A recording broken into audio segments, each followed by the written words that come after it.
Have you ever felt pressure to stay the same? To keep doing things a certain way because that's the way that you've always done it? Often we think that consistency is maturity, that once we decide who we are and what we want, that we have to stick to it in order to prove something to ourselves or maybe because of some pressure from others. But there's a lot of clarity that comes from changing your mind. And so I want to talk with you about this, Mom, about the importance of being able to stay flexible and change your mind as we grow as humans.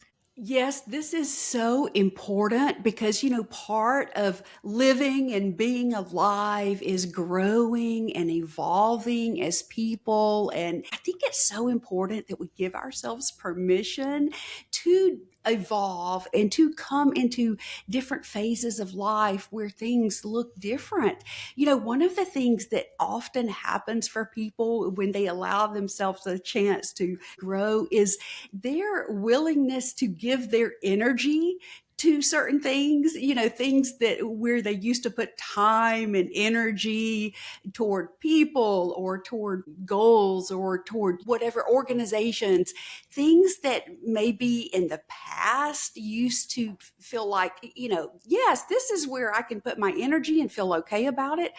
Sometimes as we get older or we evolve, that putting our energy, it starts to be re-examined a little bit. And so I think that's one of the key places where oftentimes our minds can change.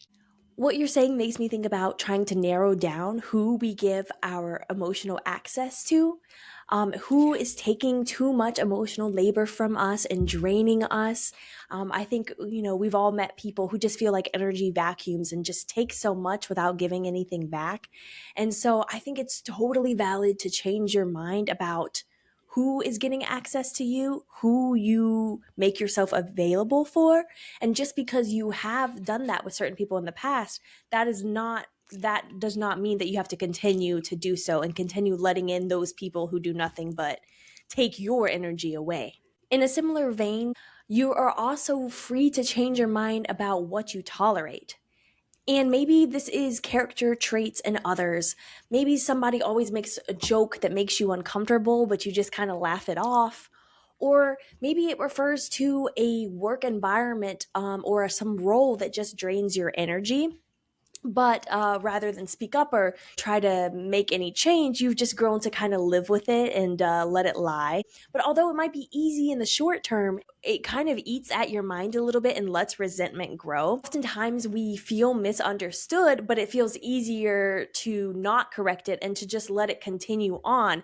But this does end up hurting us in the long run, not being true to who we are. Gosh, that is such a great point because one of the things that happens is when we tolerate things over time, long enough, that really actually becomes normalized within our bodies. So, there's this saying, what you allow will continue. And Oh, so, yeah.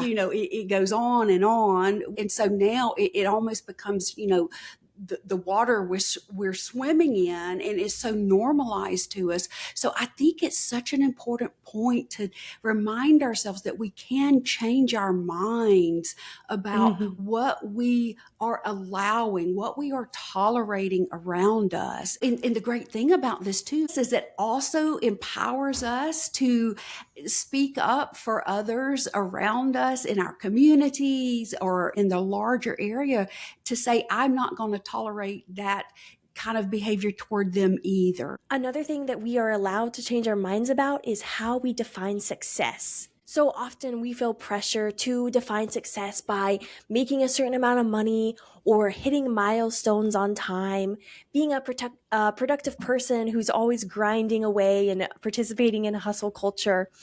But these definitions are, if you think about it, they're all external things that might not represent what truly feels meaningful to you and what you would like to see in your own life that would make you enjoy your life more. And so all these like external factors and metrics don't actually say a lot about whether you are enjoying your life on a day-to-day basis. Gosh, that's such an important point. And I think this is a trap a lot of us fall into, is to say, well, this is what success is supposed to look like, or this is, what a job path is supposed to look like, or this is how life is kind of paved out to be. But like you said, that misses us being able and allowing ourselves to find out from within what really matters to me. I remember hearing the story one time of a woman who said that, at one point she, gone to school for the profession that had been interested in for a long, long time. But as she got through working in that profession, what she understood was, this does not really fit my life and how I want my life, my one life that I have. I don't want it to look like this. This working 10 hours a day, 7 days a week is just not the type of life I want. And so this does not mean success to me.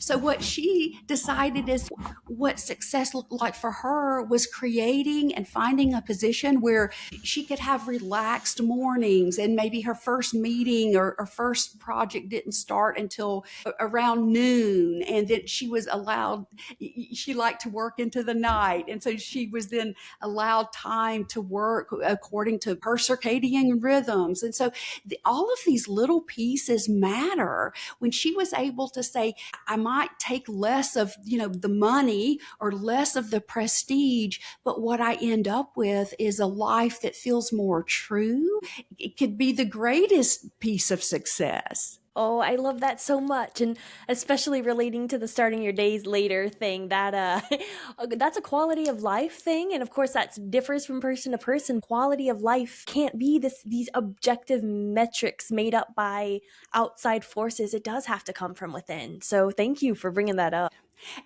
And that kind of leans into another thing that we are so allowed to change our minds about, is the goals and the dreams that we once thought we wanted. It can be, as we grow and evolve, that what dream or what, goal we had that was set out for us at one stage and we worked really hard for, that may no longer fit. And one of the things that can hold us back from allowing ourselves to change our mind about it is sometimes there is so much time put chasing Mm-hmm. that goal and chasing that dream. And so to change our mind to something different can really be a feeling of grief, a Yeah. loss of like, oh my gosh, there was a lot of resources, time and energy, and a lot of times money put toward pursuing that one particular goal or dream I had. And so now, what if I no longer want that? It can be very important to kind of sit with this and maybe give ourselves permission, even if it's hard and even if it is going to involve some grief about time spent, but to allow ourselves the permission to change our mind about goals and dreams, it can feel quite liberating. I really appreciate you saying this because I think it's very easy to get wrapped up in some guilt for not feeling the same way that you did all those years ago when you first had the dream. But again, that was a long time ago. And so you can't be mad at that version of yourself that truly did have that particular dream in mind. Dreams often do their job just by getting you to where you are now. So if you've learned and you've grown, then you can be grateful to that dream for taking you along its path. It's a joy to change your mind and to evolve because that is just such a human thing. So outgrowing a dream doesn't mean it was wrong. It means that it has served its purpose. And that makes me think of one more thing that is so okay to change our minds about. It is our very values and our priorities when things get real. As we grow and evolve, things that once mattered so much to who we are and how we saw the world, maybe were kind of developed one way.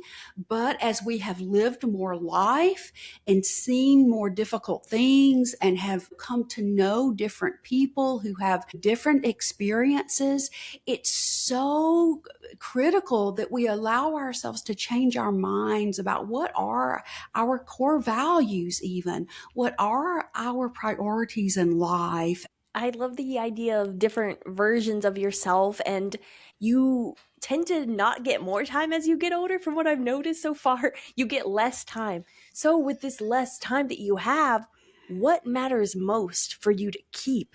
Like, these things matter most, and these things I want to stay here with me even when life gets overwhelming. These are the things that can sustain me, like friends or pets or a hobby that is like very dear to you. These are the things that can keep you going and that you want to keep in your life. And I think it's important to note here too that it's so important in life to surround yourself with people who give you that space to change and evolve and change your mind. I think it's, sometimes as we go through life, there are certain relationships or certain Mhm. situations that maybe for whatever reason that don't seem to allow growth and don't seem to Yeah, allow us to evolve as humans. And so it could be that those situations or those people are not so helpful anymore.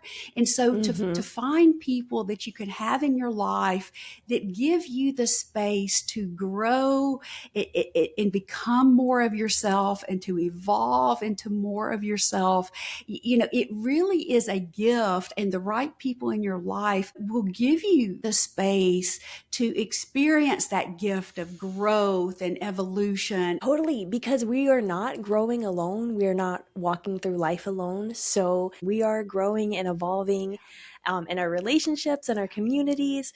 So yeah, I love that, bringing it to the bigger picture too. Of this changing your mind is not always a solo activity. And of course, I do want to say here too, of course, humans, we can change our mind about everything. We've just mentioned a couple of things here today, but it really is part of being human is allowing ourselves to change our mind and to grow and evolve. And in allowing ourselves the space to do that, I do think it's such a gift to give that to others as well, to make sure that those that we are connected with know that we support them as they grow and evolve into who they are as well. Thank you so much for talking with me about this, and thank you everybody for watching. I do have a question for watchers. Which of these five things that we mentioned today, or something else, feels like it's shifting for you right now and is something that you may be changing your mind about? Please let us know in the comments. We really do love to hear from you. My name is Michelle. That is my mom, Ashley. Please like and subscribe, and we will connect again with you soon.